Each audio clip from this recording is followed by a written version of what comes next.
गर्मी के दिन में आई डंडे पिचोड़ी खेलता नहीं चला का कोई सन थोड़े तो कैसे ने भगवान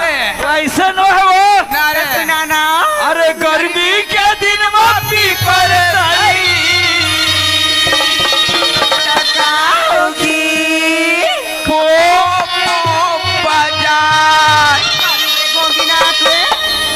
नाक में टिकाना नहीं है पापा बजाएगा थे वो उसने कहा ना लाली प्यूरी रूप लगे के